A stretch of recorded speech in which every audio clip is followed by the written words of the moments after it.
In case you missed it, consulting application deadlines are right around the corner. For example, Bain's application deadline is on July 7th. We're talking about roles for undergraduate and specialty master's students.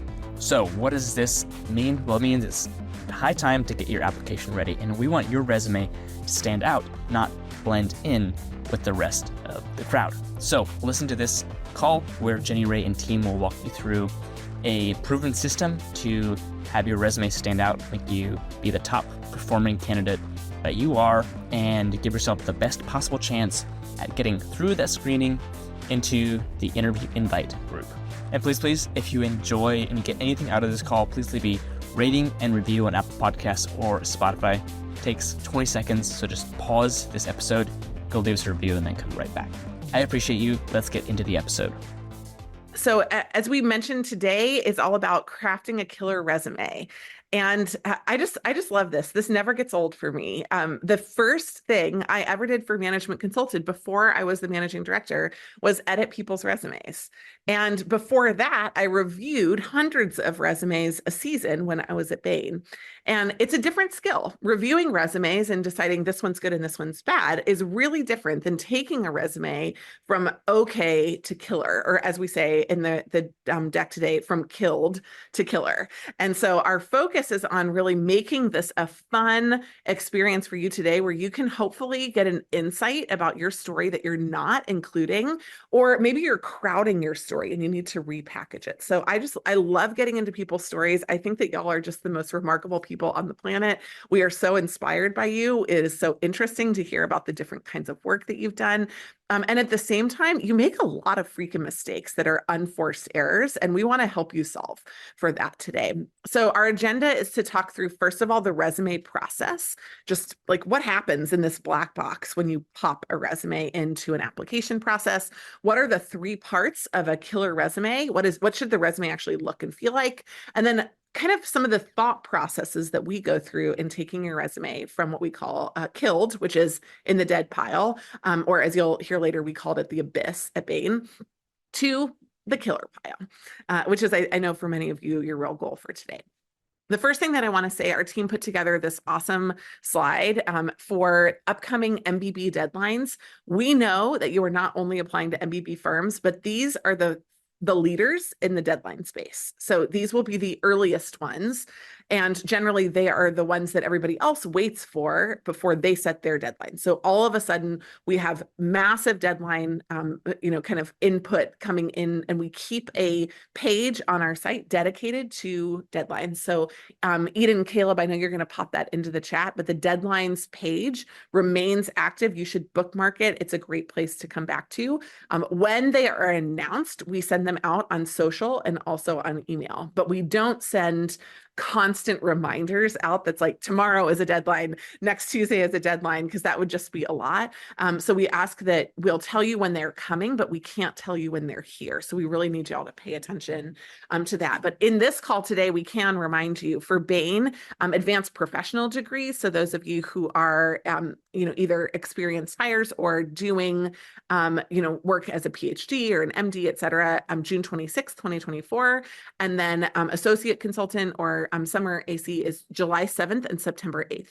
We get a question a lot. If there's two application deadlines, should I apply for the first one? The answer is unequivocally yes. Like in no circumstances should you wait. It is not strategic to wait. So what you need to do right now is get your booty ready, because 2 weeks after June 26th are going to be the first interviews for Bain. So y'all have like 6-ish weeks, and we've been telling you this, we know, since January, but all of a sudden it's here. I'm very, my team will attest to the fact that I'm very deadline driven. And so if you are too, just pay attention to those deadlines. BCG, they're expected in July for APDs. They have already released their associate and summer associate deadlines, July 17th and September 4th. And McKinsey for APD is June 7th. Okay, June 7th, that's like next week. Right? So just so that you're clear, don't miss that deadline. It sneaks up on a lot of people. And then BA and summer BA is business analyst. So that's for undergrads is August 8th and then September 12th. So really, basically, you've got to have your resume ready by July 7th if you're going to drop everywhere. By June 7th, if you are an APD that is interested in applying for McKinsey. If you're not sure whether you qualify, ask those questions in the chat. But these are the deadlines that are coming up, and we wanted you to know about them. Hey y'all, it's Japheth here. We asked our friends over at Bates White to come on and share a little bit about the firm and why you should consider applying. Great firm, great people, links in the show notes to learn more. Without further ado, here's Julian Pritchard from Bates White. So just a little bit of information on Bates White. So we're an economic consulting firm located in Washington, D.C., founded in 1999. So everyone's very excited about our 25th anniversary coming up this year. We have a lot of events planned, things like that. Very excited. So for anyone who might not be familiar with economic consulting, I can provide a quick overview. So our clients here at Bates White are typically law firms, Fortune 500 companies, government agencies that are all involved in some sort of litigation.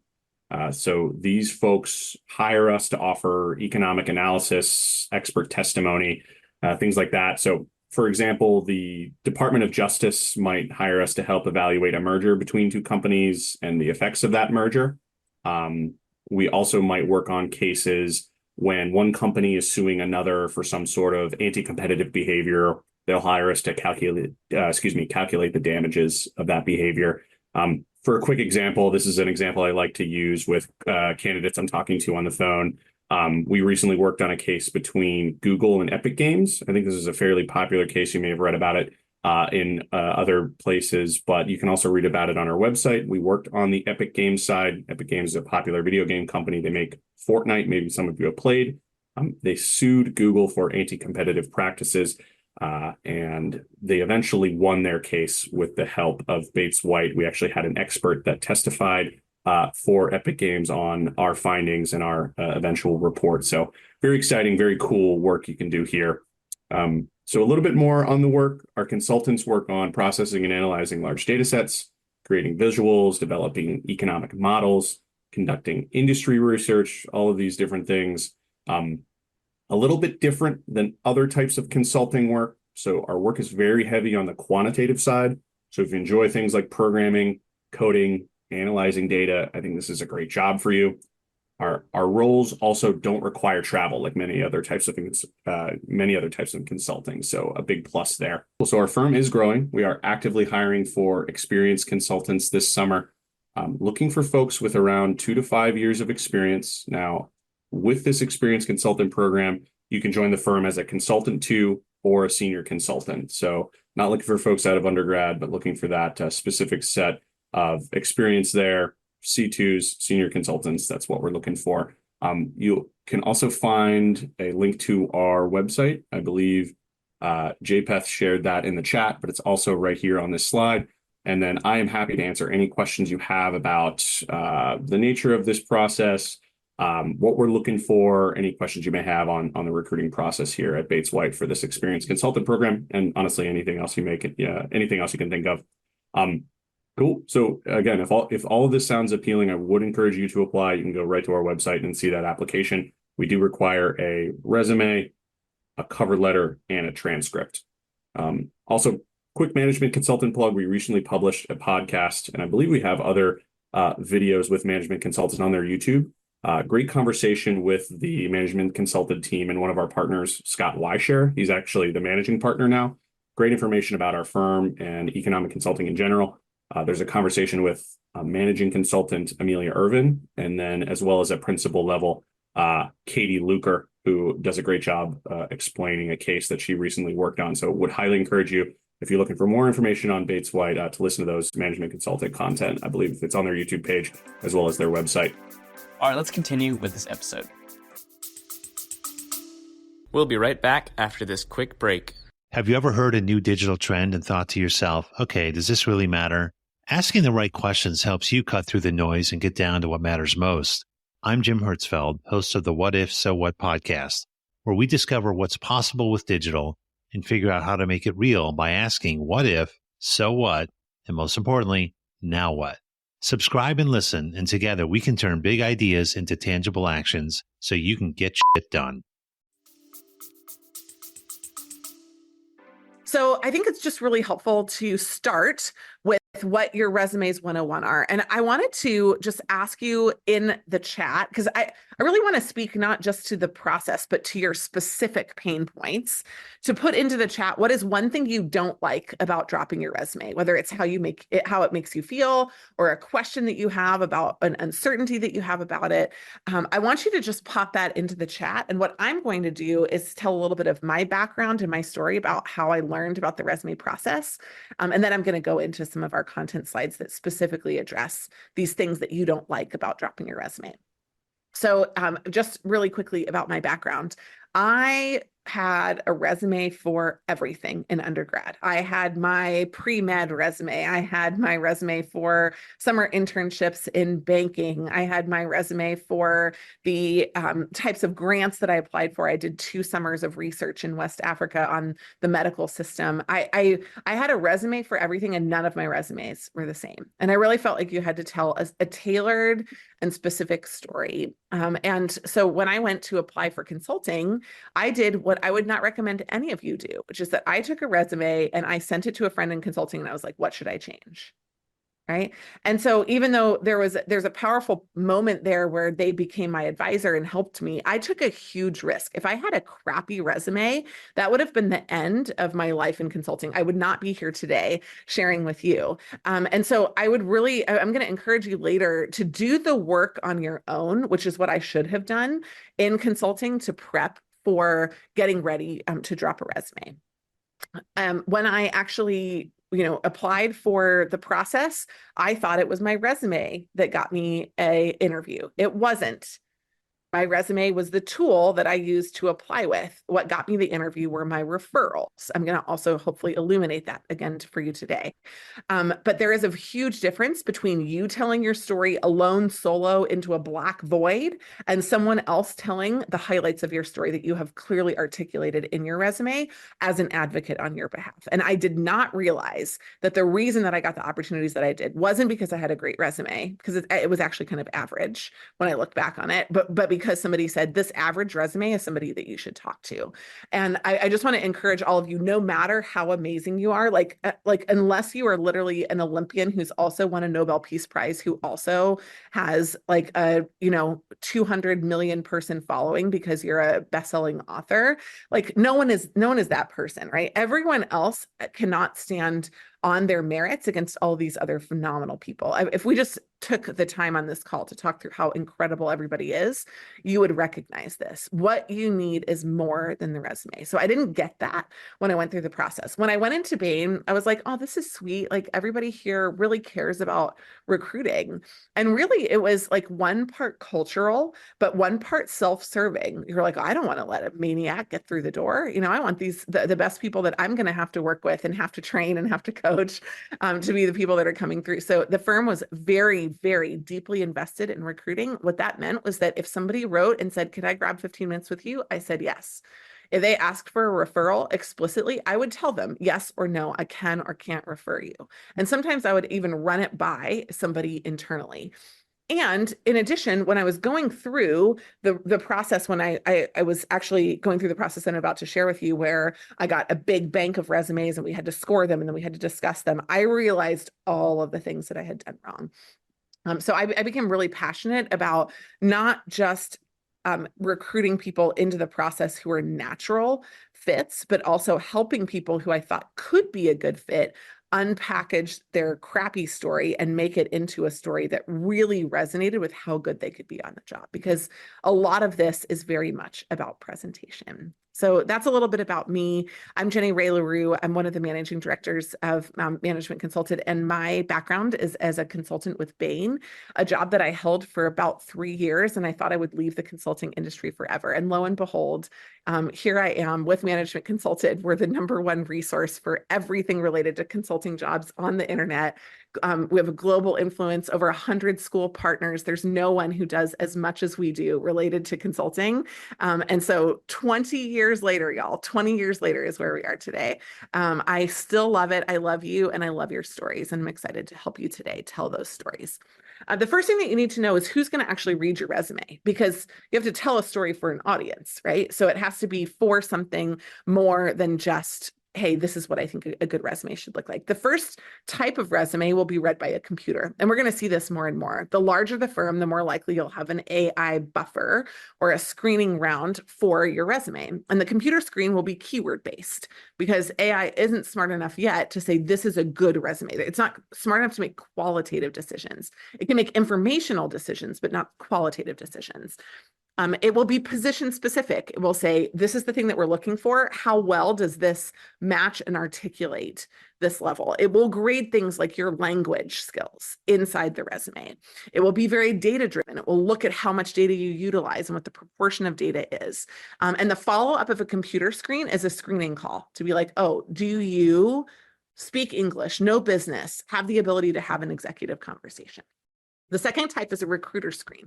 Big Four firms use significant amounts of recruiter screens. And I don't know if Julian is still on the call. I'm guessing that Julian does a lot of recruiter screens for Bates White. Like when you submit a resume, it doesn't necessarily go to a panel. Julian is like, I am hiring for these positions. I'm going to take the first pass at these. So often there is a gatekeeper, a person who is looking at your resumes, and the recruiter screen does a skills specific review. Are you a right prepared candidate for a specific job? They focus on the impression that they get from you. They do a quick scan and they follow up with a screening call. It's kind of a quick yes or no filter. The ones that fall into the yes pile get the screening call before they pop you into a large range of interviews. The third is a professional review. This is the kind that usually is employed in core recruiting processes. If a firm has a target school or these deadlines that McKinsey and Bain and BCG are publishing, this is what your resume is going to go through. These resumes are qualitative. They are based on your potential for the job. So it's not, hey, you did 2 years of Stata and you held a president position on campus. It's kind of like, do I feel like they're a top performer? Could they thrive here? Are they intellectually curious? This one's from a religious studies background. This one's from a government background. This one's from a finance background. We'll take all of them, right? They are really thinking about not just the individual, but also the cohort that they're bringing in. And so it's a very different lens that they're looking for. And what we did at Bain, which is mirrored by many of the top firms that follow the same process, is that we did an individual numerical ranking. So each person on the team scored every resume. And then based on the conglomerated individual numerical ranking, the averages that you got across the board, we would segment those groups into different people. I'll show you in just a second how that actually works. So there's a review and a discussion session, and then that's followed up with an interview. So you go directly to an interview, not a screening process, because the process to deliberate on your story and your background and whether or not you got a referral happens all before the interview process. So you're not notified by a, let's jump on the phone for 15 minutes, which is industry standard, by the way. Every boutique firm uses that. Firms that are hiring in the off cycle, firms that are like today, Tuesday in the middle of May, I need people or Wednesday in the middle of May, still feels like Tuesday after the holiday weekend. Wednesday in the middle of May, I still need people for these roles. They'll employ the other types. So knowing which one you're going through is a really helpful part of positioning your resume with the more than the resume piece that you're really going to need here. What happens to your resume? Most resumes are submitted kind of early to midweek. Resumes submitted on like a Wednesday, sometimes even a Sunday night. Human resources will then compile a book of the resumes. This is for the professional resume review explicitly. Then individual scoring will happen. You can think of that as the separated filter in the professional recruiter process. And then HR creates preliminary categories. And these were the 3 preliminary categories that they would come up with at Bain. First was the the A-list. The A-list are people who were put on what we called a pro list. They were people that we were watching. We knew that they had competitive interest from other firms. They were at the top of their classes, the president of the class, the star athlete on the basketball team, right? They were the people that we had kind of been tracking. We knew them. Some of the people who were their upperclassmen were friends with them. The pro list are kind of the pre-selected people that you're like, look, we've got to, this is what we would consider to be cream of the crop. We're going to go ahead and interview them. Also, any high-ranking candidates, so people that come out on the top of the numerical ranking list. Pre-selected candidates, often that have gone through diversity channel recruiting. So they've done a pre-work or a pre-interview before the interview process. And then partner networking, and partners at most firms have the ability to basically be like, interview this person full stop. And the answer is, sounds great. When? So the A-list for us was under 10% of the total population. It was around 20 people out of a, let's call it 60 to 80 person interview list, right? So 33% of the total interview pool, but a very small portion, 20 people out of maybe 500 that would normally be input for the recruiting process.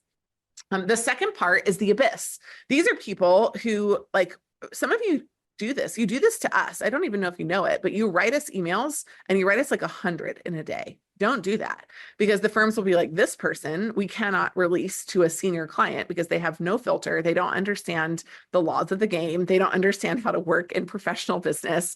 And so you over network, you over pressure, or you overshare, right, is how you kind of get onto that con list. But it's basically a list that the firms hold.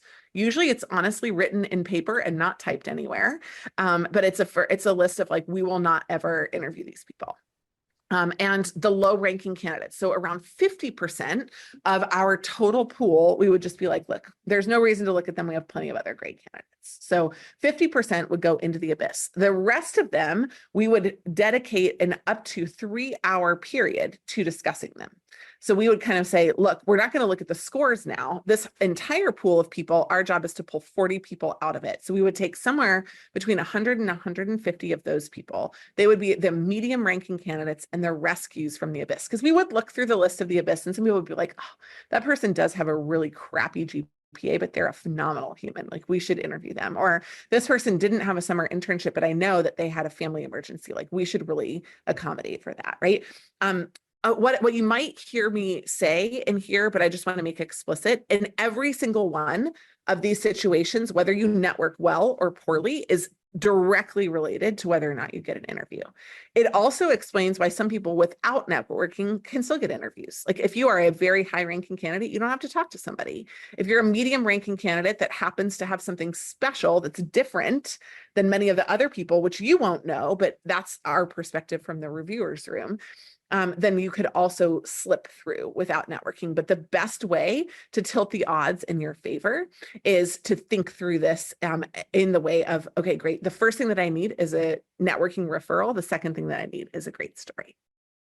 Your resume should be firm agnostic. So you do not build a Bain resume, a McKinsey resume. This was one of my big mistakes. I went to Bain and I was like, hey, what should I do with my resume? And they told me advice.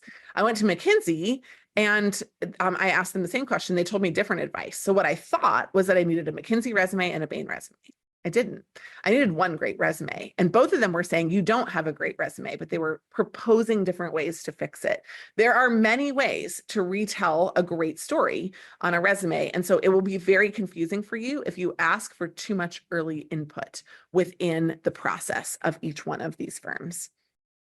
In addition, your resume story really needs to fit the position that you apply for. So your resume story needs to explain your timeline incredibly clearly. As Julian was mentioning, like, don't apply for the job that he posted today and explained about if you are an undergrad. They don't want you. They're not looking for you. And that doesn't mean that Bates White doesn't want you. It means that that job is not the right fit and you're going to burn some bridges and burn some collateral and just waste your time, right? And it's going to be discouraging. You're going to come back to us crying. You're going to go to Caleb and you're going to be like, Caleb, no one's hiring. And we'll be like, well, what did you apply for? Caleb's like, guys, like you have to apply for the right job that fits you. So if you have questions about what the right job is, this is the easiest way that we can think of to break it down. In under 5 years, you are at a pre-MBA level, under 5 years of work experience. And if you are in an undergrad or specialty master's program, if you are in an MBA or you have 5 to 8 years of work experience, that's usually the post-MBA position. That's where you could say, look, I've got 4 years of Power BI under my belt. I have amazing Python coding experience. I love analytics. I did these 3 key projects. Like, I'm ready for this, y'all. Let me at it. A manager is I've managed people and I've worked for 9 to 15 years. A partner is I have really clear expertise in either a function or an industry. And then there are other roles, the internal roles of the organizations that you work with that also they hire for. And so your resume story needs to fit the timeline of the position that you are applying for. Right. For those of you who have over 16 years worth of experience, like you don't want, trust me, you don't want a post-MBA role. You will feel weird being with people who have 5 years of work experience on the same team. The firms are set up so that the culture like makes sense. And so you at 20 years out is not going to feel like you're the right kind of contributor for those roles. Our job with you when we edit people's resumes is to help you tell the story that is true. Right? If you are a 20-year experienced hire, we have to tell people how you are an expert based on what you did. And if you can't figure out your expertise, we're going to work on it with you. So these are some of the key pieces that a lot of people have that they don't kind of focus on, and then they tell a very confusing story that's hard for the firms to understand. In addition, your resume should highlight some key skills. These are really the things that your time is broken down to do inside the firm. And so sometimes we read jargon and kind of neutral and very unfocused language in your story. And we're like, did you do research? And you're like, yeah, I read like 600 market research reports from 3 different countries. I'm like, well, put that on the resume, right? Did you do Excel or analytics? You'll say, I analyzed, but you won't tell me in Excel, I analyzed 10,000 lines of data. I analyzed I created 40 different queries in an Excel macro. Like I built a dynamic dashboard. Like you don't tell me the specifics enough of the analytics that you've done to demonstrate that prowess. PowerPoint, like I presented a 40 slide deck to X, being really explicit about what that looks like. And then also the meetings that you go in and through. The meetings that you've had with people demonstrating that you could be in the room happily with some of these senior folks. So recruiting relationships and also travel and adventure, right? That you're good at doing things that are outside of work is also important in the long run. Every single person, like they told me this at Bain, I didn't get it until later, honestly, probably until I was doing stuff with Management Consulted, I didn't get it. But they were like, you'll be an okay analyst, but probably average, which ended up totally being true. But they were like, but you would be a phenomenal partner. And we think about that when we hire somebody out of undergrad.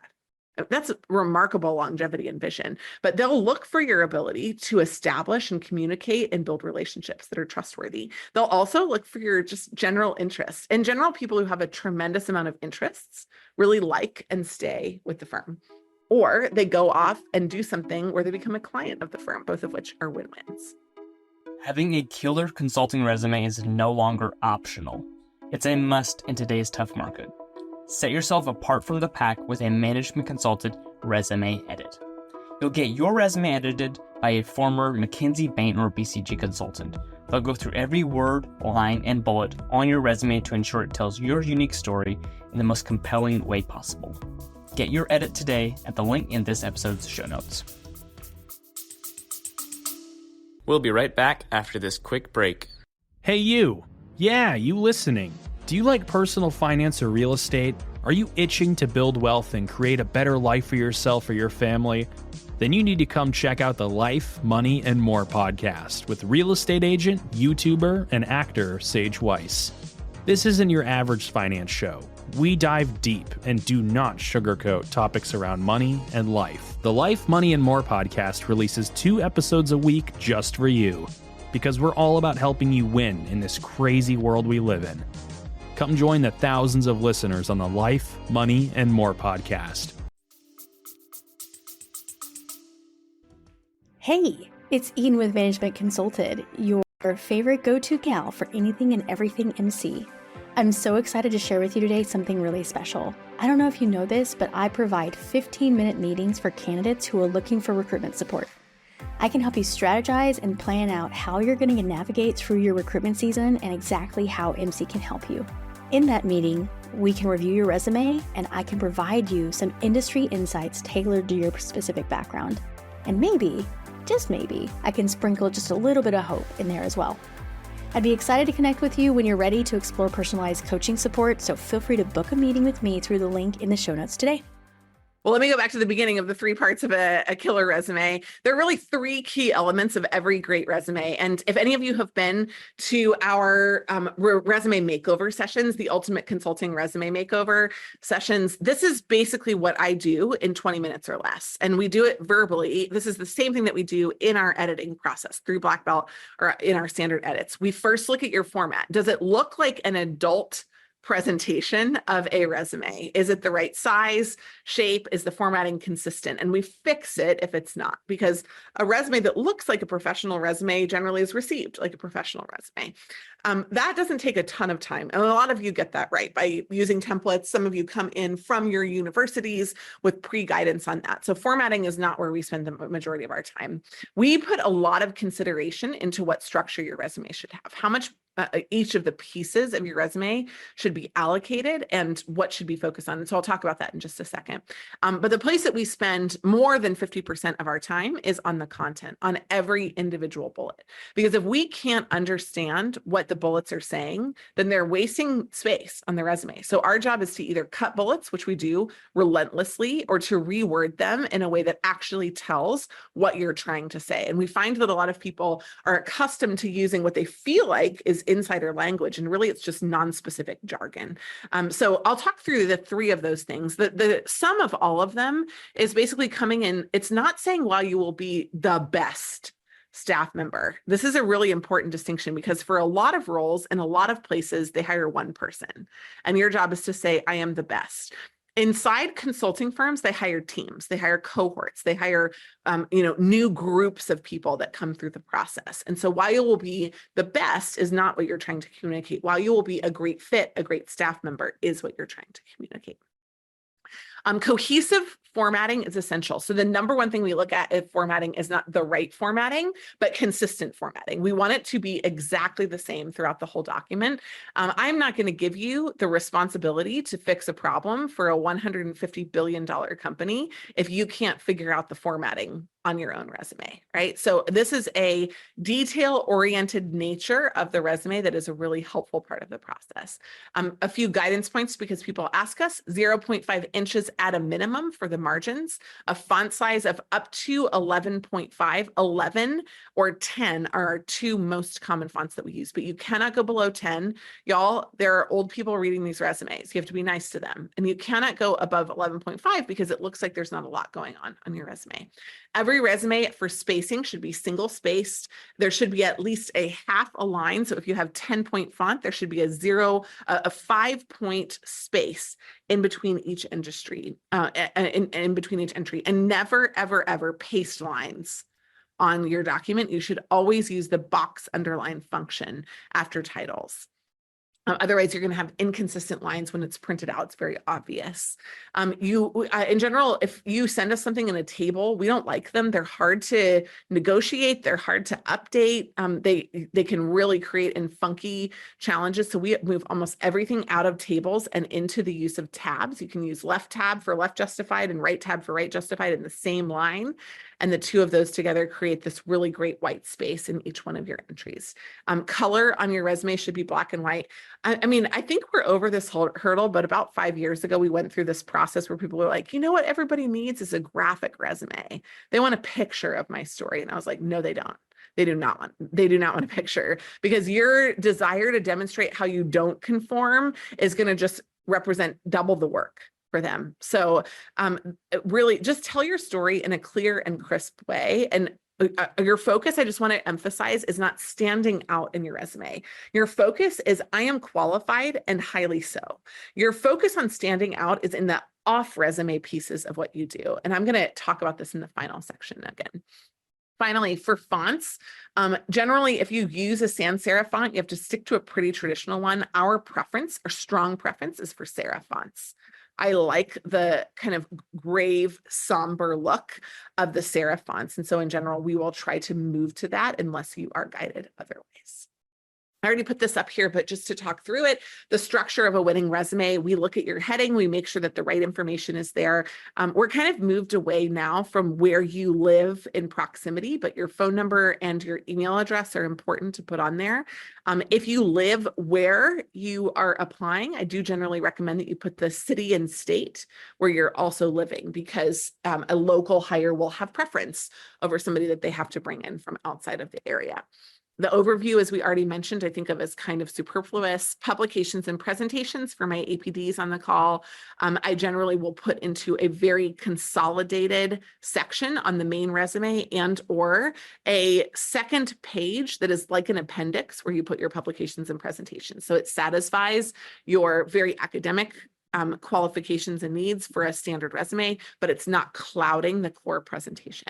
And then really the breakdown we look for is around 25% education. A lot of people just have like a line that has your GPA on it, but we're like, hey, what are your test scores? What are some leadership activities? Did you get any scholarships or award? We usually find ourselves bulking up the education experience. Why? We're looking for great students. We're looking for people who loved school, were involved in school, demonstrate another dimension of who you are through school. Experience will and should always be the most important thing. What have you done, applied on the job, that usually demonstrates both what you would like to do and what you're skilled to do. And then extracurricular leadership from outside the workforce in the classroom, that can be in your community, can be on campuses, is usually around 20%.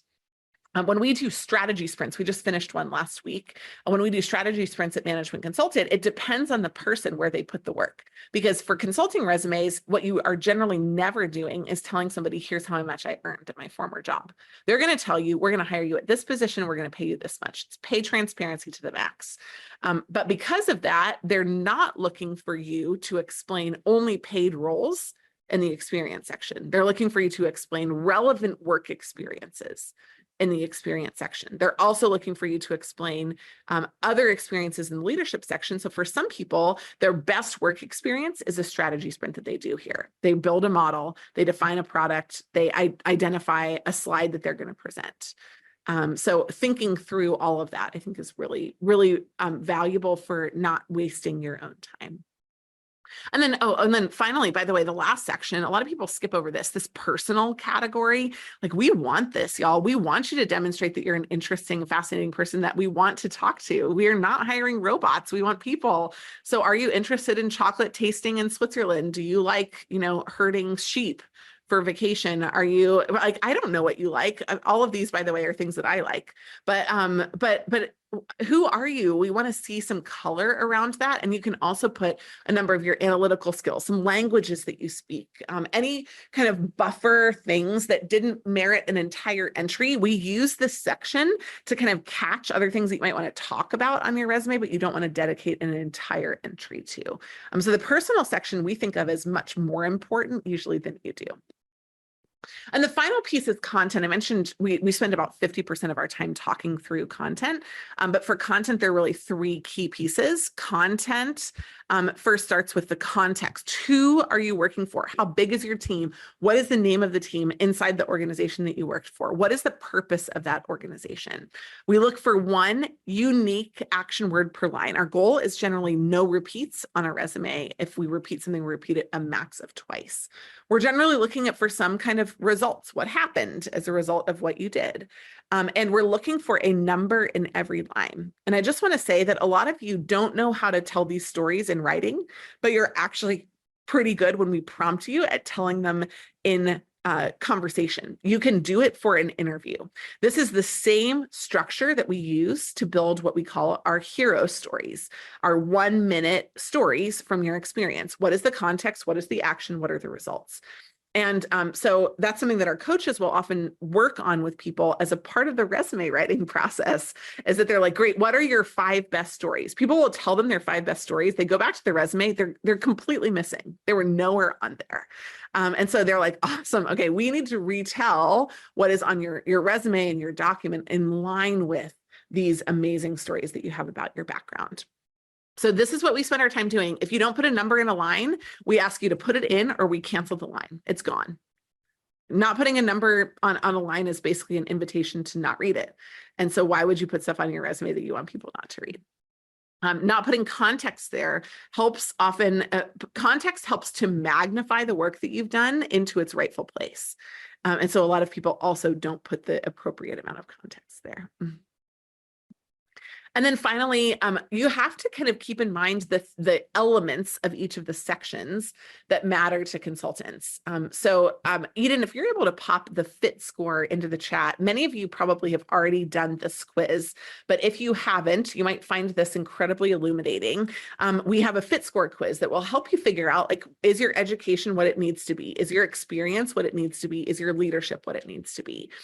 And so just as a quick note to that, for education, we're looking at pedigree. We're looking at whether you have a quantitative skill demonstrated. Like if you're an engineer, I'm assuming you can handle the quant. If you're a PhD physicist, I'm assuming you can handle the quant. If you are an English major, I'm not sure.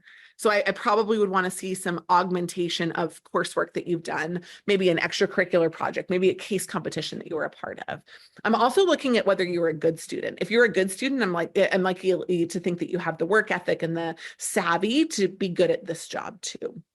By the way, I don't need a 4.0. I just need like not a 3.0. I need something in between. I don't need perfection. I'm not looking for like best student, best person. I'm just like above a certain place. Really makes sense. For experience, I am looking for brand name experience. If you come to me from Google and Goldman, it's going to be easier than if you come from 2 startups. If you don't have that experience, you need to augment the other pieces of this. What analytics did you do? How did you affect someone's business with the work that you did? And what was the distinction that you found as you were working through it? So did you get promoted? Did you get an offer to return? These are the kinds of things that you message. Consulting firms are not insecure. They're not like, oh, they got an offer to return there. I bet we shouldn't even interview them. That's not how they think. They're exactly the opposite. They're like, oh, they got an offer to return there. We should interview them double. Right? So think about the way that you portray your experiences. Many of you do better work than you give yourself credit for in the resume. And then for leadership, tell about the people that you worked with or teams that you led, the budgets that you impacted, and then what you actually accomplished. We are only, however, looking for professional leadership experiences unless you're a varsity athlete at a school. So if you're a varsity athlete at a college or beyond, then we are looking for that experience. Otherwise, it's really just your professional work. I want to bust a few final myths because I think that we need y'all to understand that, like, when you come to us, we don't give you a vanilla response. We're not like, oh, you should do this, pop it in this template, use this AI format. We're like, who are you and how can we help you? We're very custom. We're very passionate about helping you succeed. And the messages that we get from people who break into the industry are just like, they're tear jerking. They're beautiful because we start with helping you figure out who you are and where you fit and how to get there. And so the resume myths are really related to that. Like, we cannot tell you, do these 5 things and your resume will be perfect, because everybody's story is a little different. But we can help you bust some myths. So number 1, you do not need a tailored resume for each firm. You need one best practice resume. And if you have a great resume that you know is great, you do not need to go anywhere else. Over the 15 years that I've worked with Management Consulted, I have not experienced a client who got their resume edited here and went somewhere else. But we have a lot of people who get their resumes edited somewhere else and come here. Okay. And that's because this is the final resume that they need. This is their one best practice resume. The second is add in as much detail as possible. There's a lot of like, maybe the kitchen sink will be helpful here. No, a clear storyline, unmuddied by tangents, unmuddied by the, like, they might also be interested in this, or told in a way where the tangents fit into the appropriate place on the resume is critical. Because like my story would sound like a total maniac if I didn't tell it in a clear line. I have 10 versions of my story I could tell. I have to tell it in a very clear arc in order to have somebody understand it. And then the third myth is use formatting to stand out, like put color on, do a different format. No, keep it basic and professional. Your job is to stand out on merit and on everything outside of this. Don't send your resume in for help. Okay, so again, like what I did could have been a fatal error. Thankfully, my resume wasn't terrible, but don't send your resume in and say like, hey, can you help me with this? You do not send a resume to your first networking email. You send it only 5 minutes before an informational interview. So somebody has to have agreed to get on the phone with you and be 5 minutes away from actually showing up before you send them your resume. Everything else that you tell in your story has to be told in email or a LinkedIn message or by chat. Third, after you confirm that you have a referral with the firm, after you've talked to them, told your story, gotten them enthusiastic about you, then you send your resume and say, this is the resume I'm planning to share. Do you have any tweaks that you'd recommend for me to make? But in general, your goal is to have them come back and say no. And then my last slide for today is when in doubt, speak it out. This kind of is related to how we do bullet building on the resume. And by the way, our process is not arduous. It's like very streamlined. It's very quick. We don't even need to talk to you most of the time because we can figure out how great you are and what you need to do. And we have 2 rounds of edits in which to do it. But a lot of you can tell a better story than you can write a better story. So we have people go through the process of telling this is what I would walk through in the first 2 minutes of my resume. And they'll grab time with a coach to do this. And in the process, they'll realize, oh my gosh, the story I thought I needed to tell is not the story I need to tell. They'll tell that story. They figure it out. They start with their personal roots. They talk through education, 2 to 4 experiences in leadership. For each one, here's briefly what happened and why, and then what's next. And then they figure out what made it into the 2 minutes and what didn't. And that helps to crystallize the arc of your story. So when in doubt, talk through a bullet point and explain it as if you're in an interview. And then go back and talk through the whole, walk me through your resume and see what makes it and see what doesn't. And then edit your resume accordingly. Make sure that the resume itself doesn't just help you get in the door, but helps you actually close the deal by getting the job. Thanks for listening to another episode of Strategy Simplified. Link in the show notes to grab yourself a set of custom resume and cover letter edits. We'd love to help you put your best foot forward when it comes to time for applications. Thank you for listening. We'll catch you again soon.